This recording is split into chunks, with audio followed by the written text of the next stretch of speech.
वन्दे विष्णुं भवभयवलोकं गणनाथं नारायणाय विद्महे वासुदेवाय धीमहि तन्नो विष्णुः प्रचोदयात्.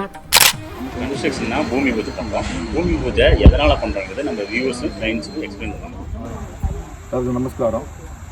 சென்னிமலையான் கன்ஸ்ட்ரக்ஷன் அது மாதிரி எந்த இடத்துல கன்ஸ்ட்ரக்ஷன் ஆரம்பிக்கிறாங்களோ அதை பார்ட்டிக்கும் இவங்களுக்கும் நல்லபடியாக நல்ல ரிலேஷன்ஷிப்போட நல்லபடியாக செஞ்சு கொடுத்துருக்காங்க. இந்த பூமி பூஜைன்னா பூமியை வந்து 53 பாகங்கள் செய்து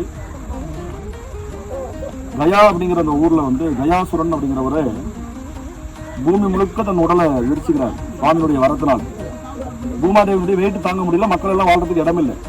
நம்ம சுவாமியே இறங்கி வந்து அவனை வந்து நீ கொஞ்சம் அமைதியாக வருமா இருந்தாலும் கேட்க மாட்டேங்கிறான். நீங்கள் கூட கையாள போனீங்கன்னா சுவாமியுடைய பாதம் இருக்கும். அவனை வந்து குப்பரை போட்டு சுவாமி மேலே ஏறி நின்ன திருப்பாதம் அங்கே இருக்கு, கயாவில் பாதம் இருக்கு சொல்லுவாங்க. அப்படி அந்த ராட்சசனை வந்து மோட்சம் கொடுத்து பூமியை காப்பாற்றி இப்போ நாமெல்லாம் வாழ்றதுக்கு இன்னைக்கு வீடு கட்டுறதுக்கு கொடுத்துருக்காரு மகாவிஷ்ணு. அதனால தான் பூமி ரூப் பண்றது மகாவிஷ்ணு, காக்கும் கடவுள். படைத்தல் பிரம்மா, காக்கிற ஒரு விஷ்ணு, அழித்தல் வந்து ருத்ரன், அனுகிரகம் சிவன். பஞ்சகிருத்தின்னு சொல்றாங்க. அந்த மறைப்புங்கிற ஒன்று இருக்கும், அது திரோபாவ சக்தின்னு பேரு. அப்படி அதெல்லாம் கொடுத்து நமக்கு பூமியை காப்பாற்றி கொடுத்த மகாவிஷ்ணுக்கு நன்றி சொல்றது தான் இந்த பூமி பூஜை. நம்ம எந்த ஒரு ஊருக்கு போனாலும் இல்லை ஏதோ ஒரு ஊருக்கு போனாலும் அந்த பூமியை வணங்குறது நம்ம பாரம்பரியமாவே பெரியவங்களை வணங்குறதா நம்ம பூமி தானே தொட்டு கும்பிடுறோம். ஏன் தொட்டு கும்பிடுறோம்? அகழ்வாரை தாங்கும் நிலம் போல தன்னை இகழ்வார் பொறுத்தல் தலை. எப்பேற்பட்ட உதாரணம் சொல்லியிருக்காங்க பாருங்க. பூமியில நின்றுட்டு பூமியை வெட்டுவான். அப்படி வெட்டும் போது அந்த பூமிக்கு ஒரு உணவு கொடுக்கலாம் அவனை அழிக்குன்னு சொல்லிட்டு செய்யறது இல்லையா? அகழ்வாரை தாங்கும் நிலம் போல அப்படி அள்ளி போறவனுடைய அவனை கூட காக்குறா நம்ம பூமாதேவி தாய். அகழ்வாரை தாங்கும் நிலம் போல தன்னை இகழ்வார் பொறுத்தல் தலை. யாராவது இகழ்ச்சி பண்ணாலும் அது பொறுத்து கூட அப்படின்னு பூமாதேவி பொறுத்தார் பூமி ஆழ்வார்.